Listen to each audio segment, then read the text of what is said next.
স্বামী কাজ থেকে বাসায় চলে আসে এবং স্ত্রী দরজা খুলে যায়, তখন ঠিক তখনই স্বামী তার হাতটা বাড়িয়ে দেয় যে একটু আদর করো। সে রাগ দেখায়, হাতটা সরাই দেয়।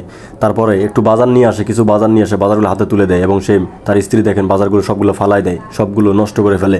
এবং তার স্বামী দেখেন কতটা কষ্ট পেয়ে দাঁড়ায় থাকে এবং সে ভাবে যে কী হলো হঠাৎ করে, এত কিছু করার পরে স্ত্রীকে খুশি রাখতে পারি না, তার মন জয় করতে পারি না, তার ভালোবাসা পাই না, তার কারণ কি সে নিজেও খুঁজে পায় না। তারপর দেখেন সেই সবজিগুলো আস্তে আস্তে তোলে এবং তুলে সে এখান থেকে চলে যায়।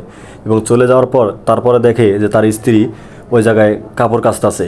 ঠিক তখনই সে তার দুটো কাপড় নিজে তার স্ত্রীকে দিতেছে যে এগুলো ধুয়ে দাও।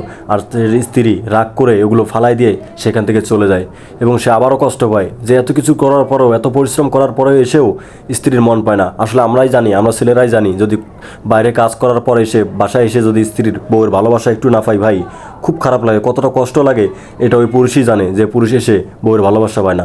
তারপরে সে তার কাপড় সে নিজেই ধোয়। তারপর দেখেন তার স্ত্রী ওইদিকে ব্যাগ খুঁজতেছে, ব্যাগে টাকা নেই। সে রাগ হয়ে ব্যাগটা ফালাই দেয় এবং তার স্বামী ওইদিকে গেঞ্জি লাড়ি দিবার সময় সে দেখতে পায় এবং সে দেখতে পেয়ে এসে ব্যাগটা তোলার পর তার পকেটে কিছু টাকা থাকে এবং তার টাকা থেকে সব টাকা রেখে দেয়, তার মধ্যে একটা টাকা নেয়। একটা টাকা নিয়ে তার পকেটে রাখতে চায়, আবার বলে যে না থাক, টাকা দিয়ে তার সব টাকাই তাকেই দিয়ে দেয়। পরে সব টাকাই তাকে দিয়ে দেয় যে তারপরে যদি বউয়ের মন পায়। আসলে ভাই কিছু কিছু মেয়েরা, আমাদের সমাজেও এরকম অনেক মেয়েই আছে যে শুধু টাকাকে ভালোবাসে, স্বামীকে না, স্বামীর টাকাকে ভালোবাসে, তাই না?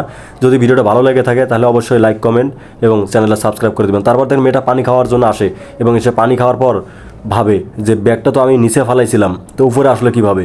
ঠিক তখনই ব্যাগটা খোলার পর দেখে যে অনেকগুলো টাকা এবং তার স্বামীর দিকে তাকায় থাকে যে তার স্বামী ওখানে ফ্লোরেই শুয়ে ঘুমাইতেছে এবং সে তারপর টাকা পেয়ে অনেকটা খুশি হয়ে গেছে। আমাদের সমাজে অনেক মেয়েই আছে এরকম যে শুধু স্বামীকে না, স্বামীর টাকাকে ভালোবাসে।